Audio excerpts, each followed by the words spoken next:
মালিক তাকে না খেতে দিয়ে চলে এসেছিল। তো এবার কুকুরটির কাণ্ড দেখুন।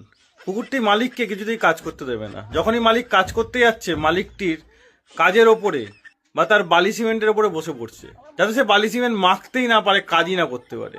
আগে তাকে খেতে দিতে হবে, তারপর কাজ করতে পারবে, নাহলে কিন্তু এ কাজ করতে দেবে না। এরকম কুকুর তো আমি কখনো দেখিনি।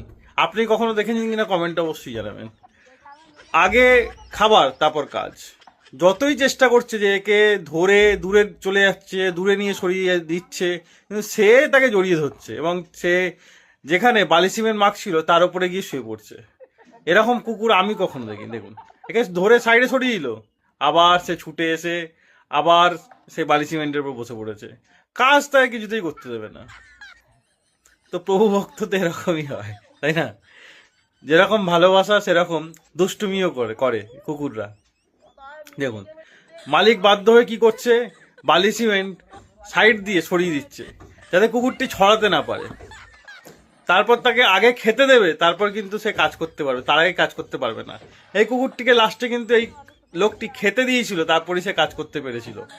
কুকুরটিও লোকটিকে সেরকমই ভালোবাসে এবং লোকটিও কুকুরটিকে সেরকমই ভালোবাসে।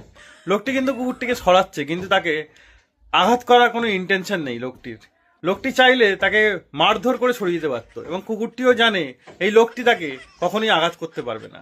তাই কুকুরটি তার সঙ্গে এতটা মজা করছে, এবং কুকুরটিও জানে এই লোকটি তাকে খাবার খেতে না দিয়ে কাজ শুরু করতে পারবে না। তো লোকটিকে আমার স্যালুট তার কুকুরের প্রতি ভালোবাসা দেখে, এবং কুকুরটিকেও স্যালুট তার মালিকের প্রতি ভালোবাসা দেখে। তো কোনো প্রাণীকে যদি আপনি মন থেকে ভালোবাসেন এবং তার একটু উপকার করেন, সে সারা জীবন আপনার কৃতজ্ঞ হয়ে থাকে।